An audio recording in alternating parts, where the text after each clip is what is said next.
Hello, hello. Welcome to Sparkle.Sanctuary. I have Dip in Time joining the channel. So this is actually part 2. We started this conversation over on her channel. So if you are joining me right now, I actually implore that you pause this video, head over to her channel. I'll link it below. Head over to her channel and watch the first half because I think the rest of this conversation will make much more sense if you've seen part 1. We thought this would be a really good way for you to get to know both of us and both of our channels. And I hope that you enjoy this format. If you do, let us know so that we can make sure that we continue this way. And I'm excited to continue this conversation. I absolutely agree with you there. This is a great way. Definitely check out both channels. Rebecca's got some really cool things coming up. So plug, check her out. Thank you. That's awesome. Thank you.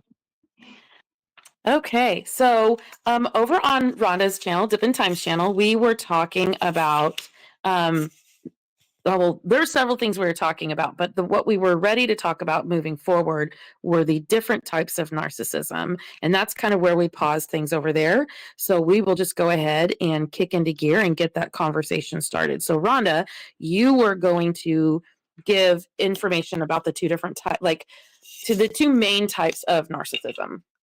Right. So there are main categories and then there's like subcategories. So I believe there are like two main categories. Now, remember, we're not trained professionals. We're speaking from our own experiences and our backgrounds. So we are not diagnosing anyone. We cannot fixing anyone. But we want to share from our experiences. So when we talk about narcissism, we are talking about, and just in general, as a quick recap, is when I think of narcissism, I think of Jekyll and Hyde, somebody who shows one way and has another side to them that only is seen at certain times around certain individuals. They're manipulative. Yeah. So when we look at narcissism, the two types they talk about, I would sometimes think of them as overt and covert, is the adaptive narcissism and a maladaptive narcissism. But what's the difference? You're like, yeah, well, one's adaptive and one's maladaptive. What does that mean? Well, there's parts of, or there's aspects of narcissism that can actually be helpful. And that's where it gives you like the self-confidence, the self-reassurance, the self-reliance. You can celebrate yourself. But there's also parts that they don't serve you very well. And they can negatively impact how you relate to yourself and others. So where you could seem self-confident, the other side of it is you're entitled. You have a tendency to take advantage of others, aggression. And like many things, there's a difference, like there's a scale, right? Depending on what that is. And then when you look at the different types of narcissism, we have the overt, the covert, the antagonistic, the communal, and the Malignant. Thank you. See, she knows what I'm talking about. Well, I've had the unfortunate, whatever. Yep. I can't think of the way I'm saying it, but I've had the unfortunate experience of being exposed to the malignant kind. Yeah, I mean, I don't want to sugarcoat anything, guys. It's not fun. Yeah, none of them are fun, though. And I do want to point out that there are a lot of therapists out there that believe that as much as narcissists seem to be very full of themselves and are able to present themselves as smart and outgoing and better, that actually the root cause of the reason why they're narcissistic is because deep down inside, they don't believe they're good enough. Exactly. They're actually incredibly insecure. Not what they display. No, they act like they're too good because they don't feel like they're good enough. So it's again, and I mentioned it in the last video, there's a mask that they put on, and the mask is for two reasons. One is to hide themselves from other people seeing who they truly are, and two is to keep themselves from being able to display the weaknesses that they feel on the inside, because what they will project to you, and this is something I didn't say on the other channel, what they will project to you are the things that they dislike about themselves. Yes. So if they tell you you're too sensitive, it's because they think they're too sensitive. If they tell you that you flirt too much, it's because they know they flirt too much. Whatever it is that they're calling you and telling you that you're doing wrong, they know that that's something that's wrong with them. They're mirroring. Yes. Would you say? Yes. So how is their mask different than, say, like, I refer to myself as I have different masks depending on where and who I'm with. You What is a are mask? you're protecting parts of yourself that you don't want everybody to know. That's different than pretending to be somebody completely different. Does that make sense? Would you say, if I'm understanding you correctly, they are playing a role versus they're playing a role because, oh, I don't know how I'm going to say this. They're more like Actors. Where I know for myself, I'm not trying to act, I'm trying to stay safe. Yes. And So, there's really is an act. It's like playing pretend. It's a mask. It's a masquerade. It's all a game.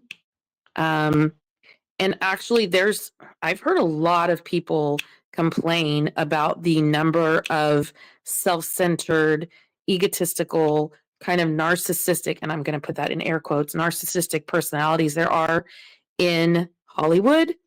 And you think about that, they're really good actors. I mean, they really are, because they're able to fool a lot of people into believing that they're somebody that they're not. so in a way, they can switch on a dime depending Yes. on what is needed. Absolutely. I lost my train of thought, but that's okay. So I'm trying to put this in like day-to-day experience, where I know for me, I kind of think of like a child or children, where you enroll them in an activity and they show up that first day one way, and they're trying to figure out the lay of the land, where another one may go, oh, come on, we want to do this. Let's go do that. Oh, that looks so good on you. And you kind of feel like you're being buttered up. Mm-hmm. Right. And, that little instinct in you kind of goes, something feels unauthentic. Something doesn't feel quite right. But they're fine. And they are the sweetest kid to you. And then once they get that special treat and the adults or the supervisors go away, you get this Mm-hmm. like what do they call it? What, you don't pet a snake because it's going to bite you, right? But and that's what makes me think of with the narcissism, and it is part of the personality. It's I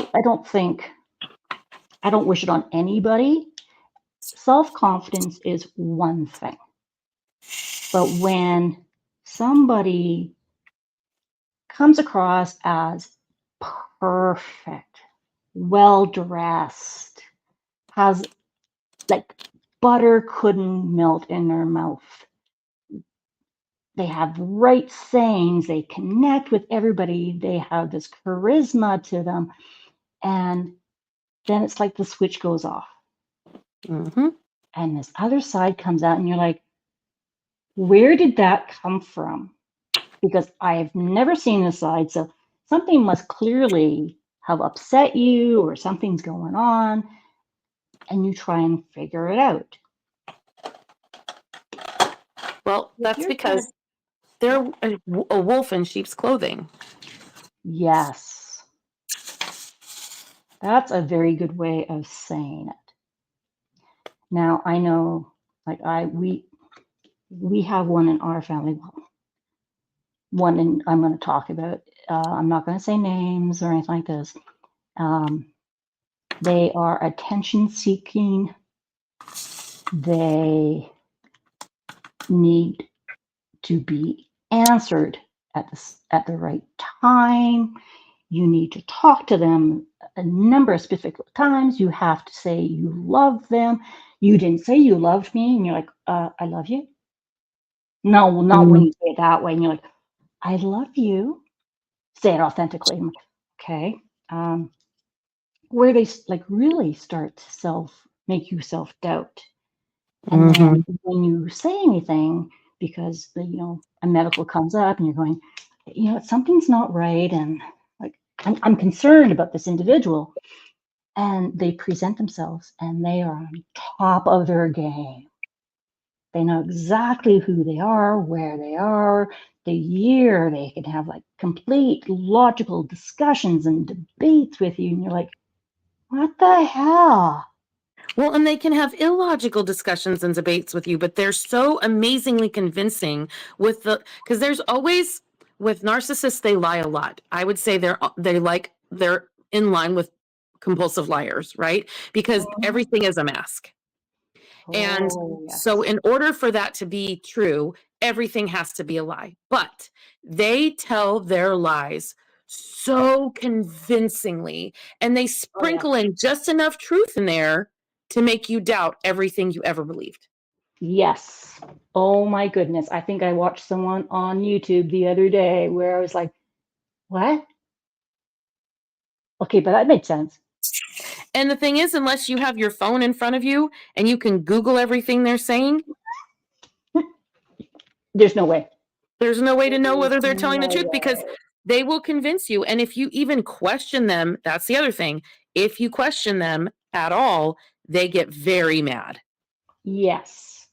And that's another big telltale sign. If somebody were to say, "Hey, Rebecca, I think you may have been misinformed on that.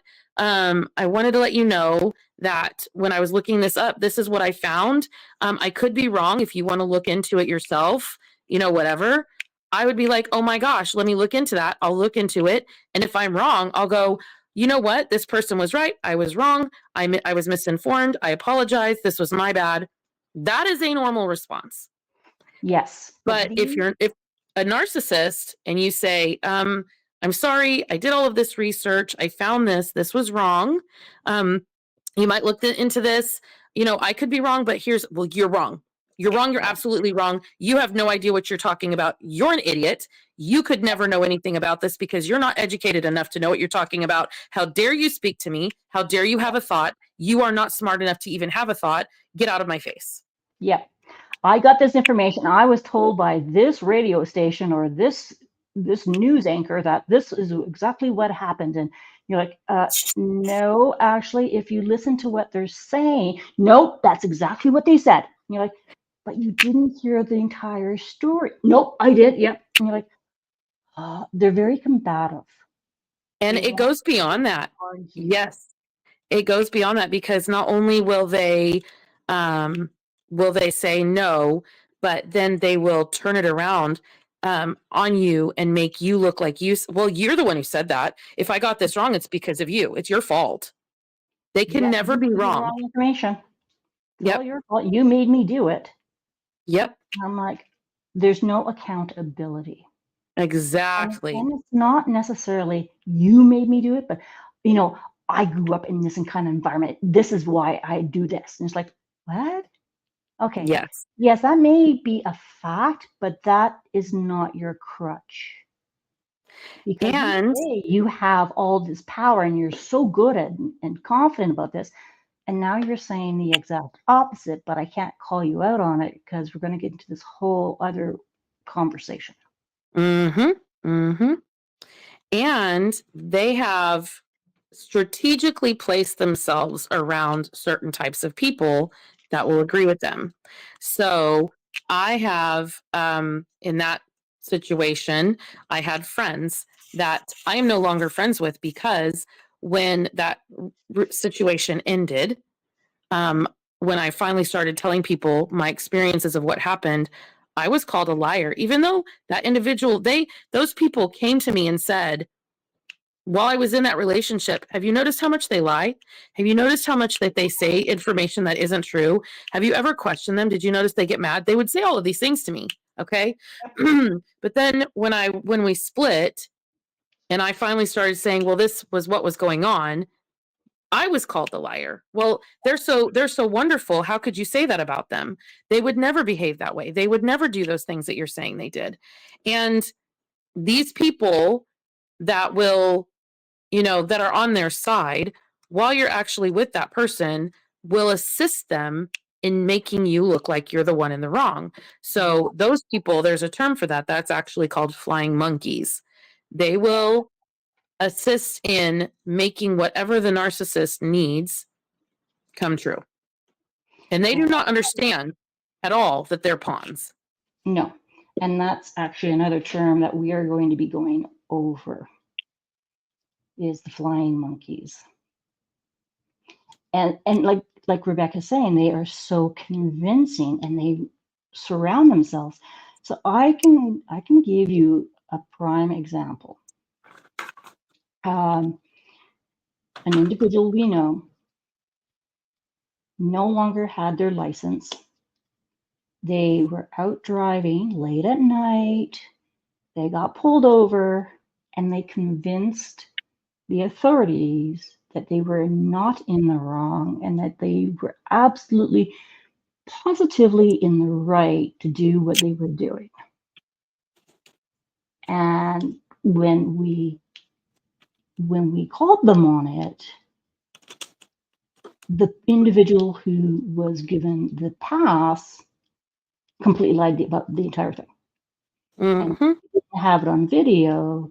It was our word against their word, and we have these issues, and we're the bullies. And like one moment you are called like the beautiful, wonderful, oh my God, if it wasn't for you, we wouldn't have this beautiful relationship, and oh, you're doing such great things. And then the next minute it's like, you are the bully. I am going to be calling, and they do the threatening thing. Oh, yes. I'm going to call your work and I'm going to get you in trouble. You're going to get fired from your job. And, and it gets to the point where they start tracking things and they have it all noted. And then they call, in our case, they called the authorities, and we had child services called on us. And we're like, what the hell is going on? And no, I would never do that. Or, if it wasn't for me, you wouldn't have this place. And I'm like, get out. And they don't like boundaries. No, you cannot have boundaries with a narcissist. You cannot. It's not allowed. No.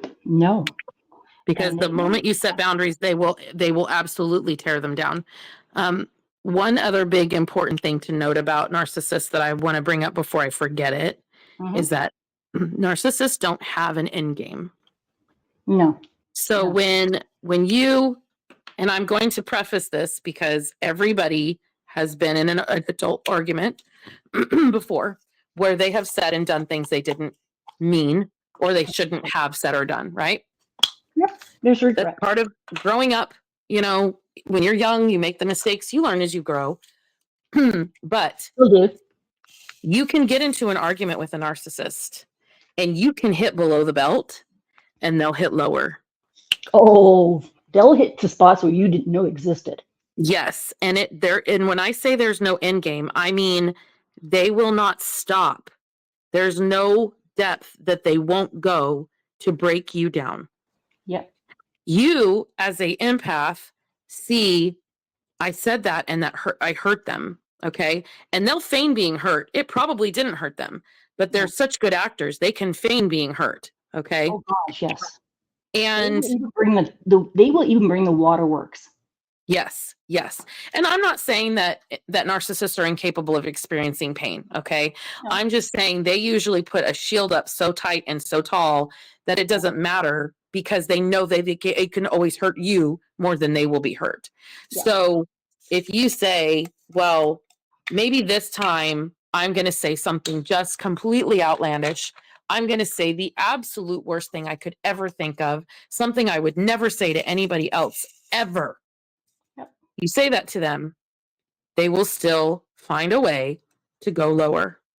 And that's because they prey on every single part of you that you consider to be a weakness or that you are afraid of. And that's part of during the love bombing phase, when they are learning about you. If you pay attention, they're actually mirroring you. They are learning the things that they'll ask you questions. And it's so cool because you're like, man, this person really wants to know me. They want to know who I am. They want to get into my soul. They want to feel how I feel. And they get me. They really get me. And you say that because what happens is you have a conversation with them and they learn things about you and they ask questions about you. And then the next time you have a conversation, or even sometimes in that very conversation, they'll say, oh my gosh, same. I've always wondered about that too. I've always felt that too. I never felt like I was good enough at my job. And I always wondered if people liked me too. You know, everything that you can ever say to them in the beginning, because it's like learning a script. It's like learning how to play a game. They want to know every little detail so that they can find all of the cheat codes. Yep. Okay. So they will love bomb you so that you open up and you tell them every little thing about you and all of those things. Huh? Even your darkest secrets, they will. Yes. And they will act so sincere. Oh my goodness. And then they just put it in their playbook. Yep, and they do. And they remember all of those things. And all of those things end up becoming weapons later. So, and that's the hardest part when you're in that love bombing phase, because you don't even know what's happening when it's happening.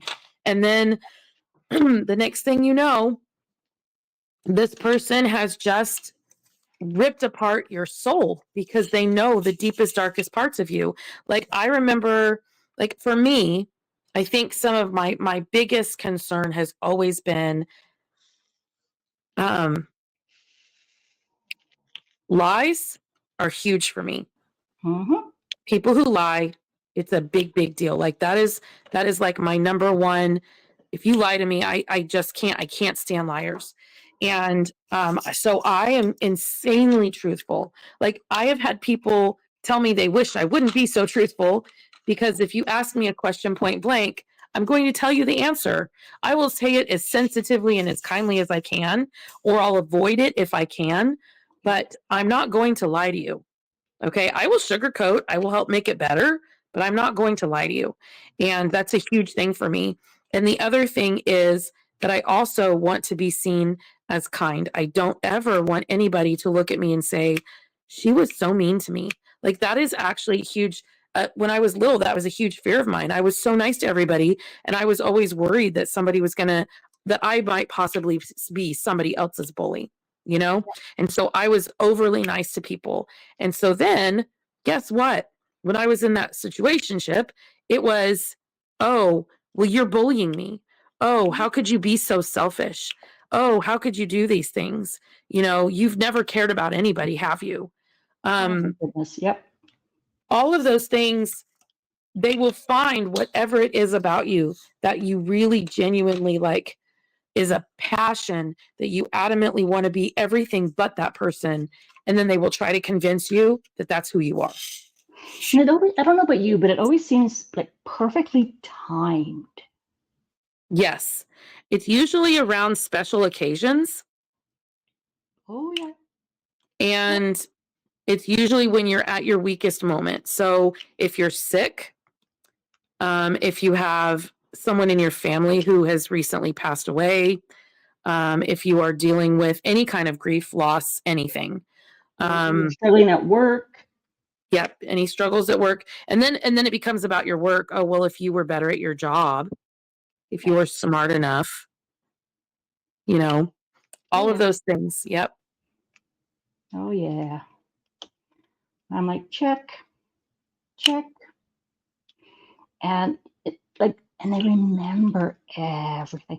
So you get like, I've gotten to the point where I have broken this relationship, and I'm like, nope, I'm done.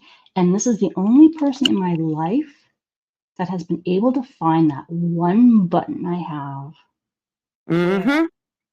I have seen red in anger. Mm. Yes. And when it first happened, it took me a long time to calm down. And I was like, I now understand how people can kill when they're in a fit of rage. And I'm like, I would never do it because I'm like, and like to the point where it was like, my husband was like, okay, you got to remember, okay, I'm like 5'4", my husband's 6'5", and he Oh, looked at wow. me he's like, you scared the living shit out of me. I was terrified of you. I'm like, me, I'm 5'4", you 6'5". I have nothing on you. He's like, oh my god, no, like seriously.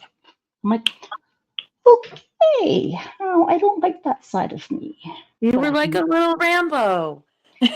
yeah, I was a little Rambo, right? But it was like, I've never in my entire life, except for this one individual, and they've done it twice to me, because the one time I was like, nope, I'm done. And then I'm like, okay, time's gone by, maybe it was just this. And I try and give them a second chance. And I'm like, nope, I'm done. I don't care. And Well, it got to the point where, the individual, it wasn't even directed to me. It was being directed to my husband. And I was like, the mama bear in me just came out. And I'm like, the individual that was doing this, they're like 5'10". So there I am, 5'4", they're 5'10". I'm like right up against them, looking up at them. I'm like, get out of here now. I don't care where you go, but you're done. And they're like, don't touch me, don't hurt me. And I'm like, oh, I'm not touching you, but I'm done. But when you're in that relationship, it's really hard. And it is. like, as a person on the outside watching it just rubs me completely the wrong way. It's everything against my goals, my priorities, my values, what I swear I would never do. And I'm like, and yet you love them. And I'm like, You know how do what I do that? happens? They spend so much time gaslighting you into believing them Yep. that we actually end up, when we're away from them, gaslighting ourselves into thinking maybe they weren't as bad as we thought they were. Oh, bingo. You just hit the bell. Because you want to believe, like, genuinely, and I'm sure you do as well, and many of you listening do, you want to believe that people are inherently good. You Yeah. want to believe that this, maybe it was just a bad moment. Maybe it was just a bad day or a bad year or a bad relationship to begin with. But there has to be a bridge. There has to be a way to fix this, because people are inherently good. And I have to tell you that that was my belief until that relationship. I no Yeah. longer believe that people are inherently good. And that was actually what helped me come to closure with not actually having anything to do with that individual, and recognizing how to respond to them when I have to interact with them. Yeah. Yeah. Is recognizing not everybody is inherently good. Some people just truly are rotten, and they are going to be who they are. You cannot change them. They have to want that for themselves. And that kind of thing takes years and years of therapy, and they have to see it and they have to want therapy. And it's incredibly rare for someone with a personality disorder to seek help in the first place, let alone actually take the time to work on themselves. And I think you make a really good point there, Rebecca, about you can't change someone. I can't love them enough for them to change.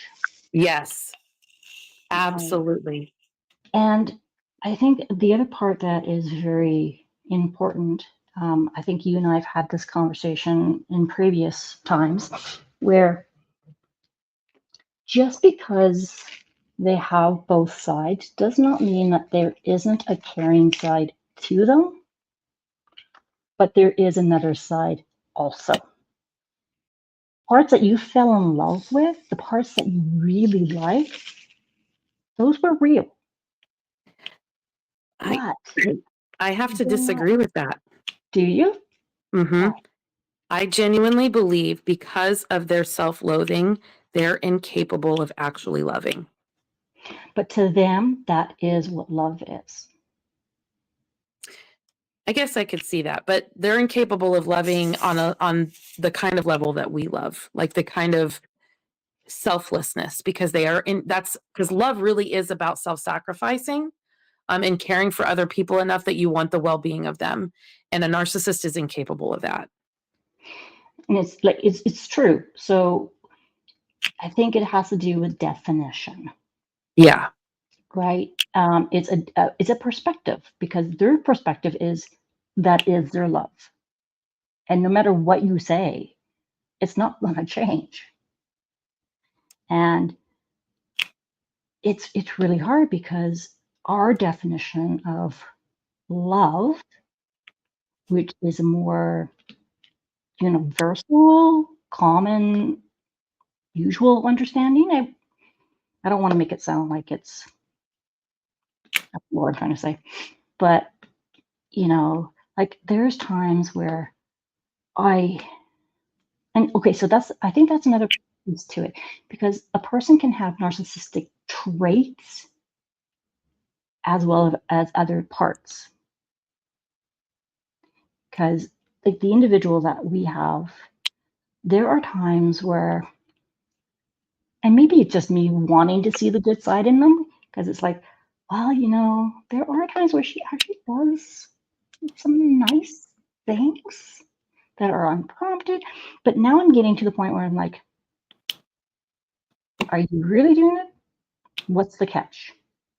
And that's it. That's it. Because true narcissists, there's always a catch. There's never, everything that they ever do, everything they say is calculated.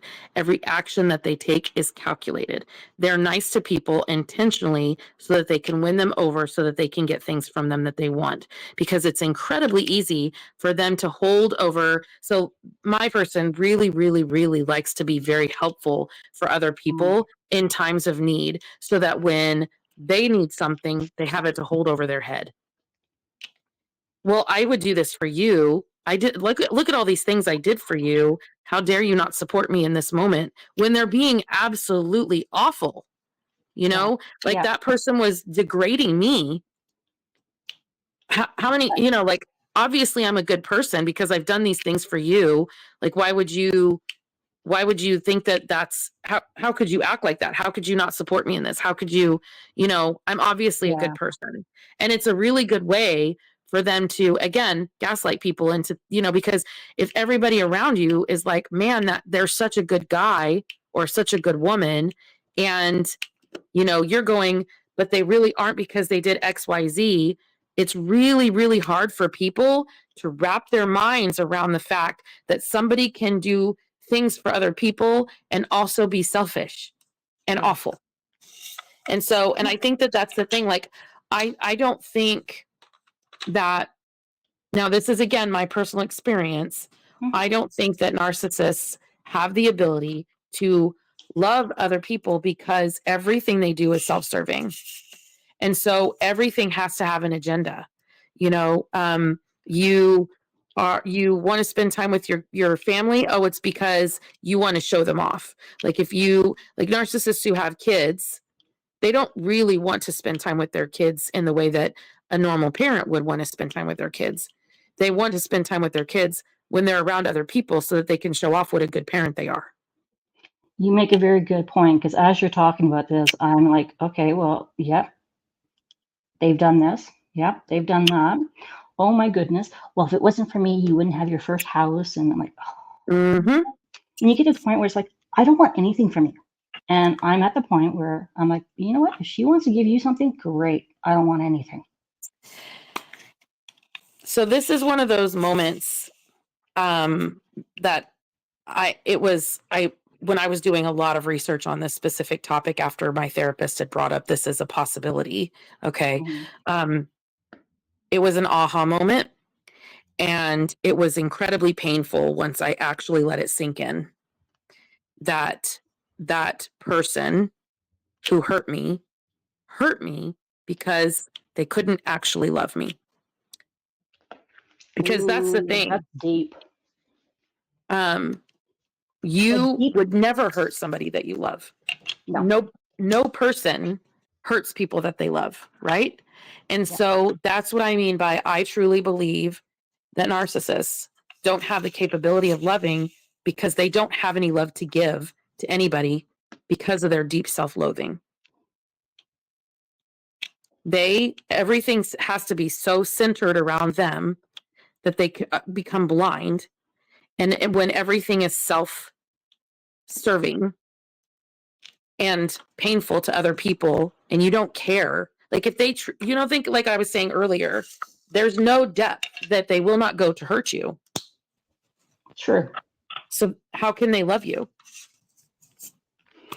So, okay, so a question for you. Now I'm getting philosophical here. What do you think, and I know where I'm kind of standing on this, do you think that if a person with narcissistic traits who can get people to reinforce that narcissism is good and gives them what they need, do you think they get more narcissistic, or it comes out more? I think that I think yes. And I think because what happens is narcissists are what are considered emotional vampires. So they actually only get energy. It's like their favorite food source when they can get something emotionally from other people. When they hurt someone, when they know that they've gotten under your skin or that they have gotten your support for something that they never should have gotten your support for, it makes it like is a high, right? And they're always seeking that high, which is why they end up hurting people so frequently. And so, yes, I think that when I kind of got derailed, you asked the question and I had it partially in my head, but the exact wording now I'm forgetting. When a narcissistic person is, they find people specifically that will reinforce it, so that they can continue to feel good about themselves and continue to gaslight other people around them into seeing them as good, even though they're not. I think you make a really good point there too, because the individual I'm thinking about, they really do not have anybody in their life except for a few individuals. Yes. And they spend their time causing havoc because they can't get what they want and need. Yes. And the thing is that those handful of people that are stuck with them, they're stuck with them because they've been manipulated and gaslit into thinking that they cannot do better. So in this case, it's not only that they can't do better, but there is an obligation Yes. Individual. Yes, absolutely. Because remember what I said, they'll go and they'll help people and then they'll put them in debt to them. Yeah. And I'm the only one that they have. So and they've done all this for me. So I cannot. I will Yep. not. And that's honestly, go ahead. Sorry. No, I was just going to say, like, and it goes from the I cannot to I will not. Yes. Yes. And it's incredibly difficult for children, especially of narcissists, because there is so much more obligation there, right? Like that's your parent. That's the person who raised you. That's the person who brought you into this world. And they probably made no qualms about reminding you regularly. And I'm not saying you, I'm saying general you, Yep. reminding you regularly how much they sacrificed for you just to be there. Yeah. Right. And, so you're talking about this from a parent to a child, but it also goes both ways. Where that's right. It can go into, well, you know what? I've brought you into my house and I've let you live here and I've done this for you and I've done that for you. And you're like, oh no, now I need to pay you back. Yes. And So it doesn't have in to. relationships. Yes, it can be a relationship of any kind.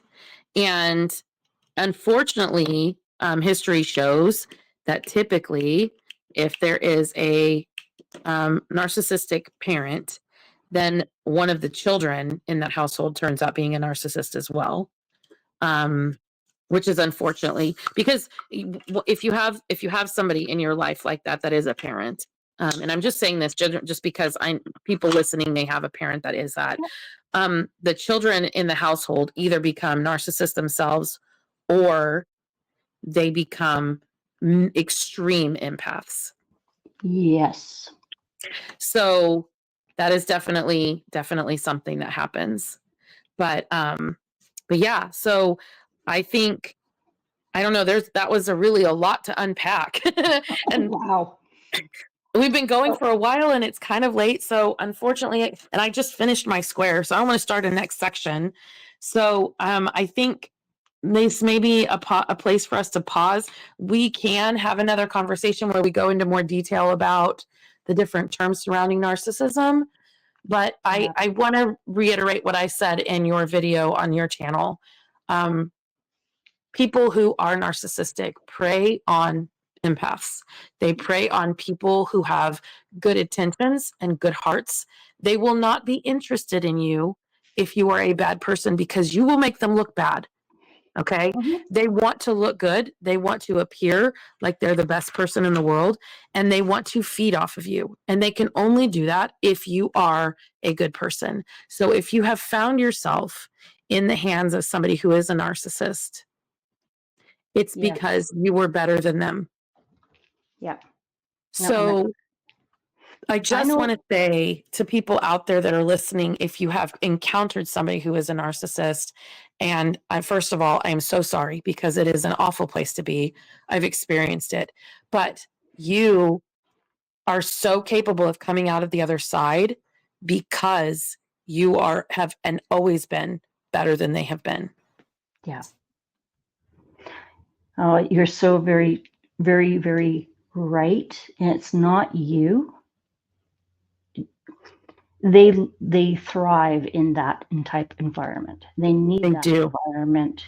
And I know for me, as we're having this conversation, I'm a tweezer person and my drills were flying everywhere as we were talking about this. So I know this is a tough conversation for me, tough topic, because I'm sitting there squeezing my tweezers. I'm like, this is not, I'm like, okay, that's when I know I'm not really calm. Yeah. But it's a good conversation and it's something that needs to be talked about. Yes. Absolutely. Because again, like we said in another video, this is a term that people overuse, and then it really takes away the meaning behind the word. And then it makes the people who have actually been victims of narcissistic abuse feel like maybe they weren't as abused as they thought they were, or that maybe they're overreacting.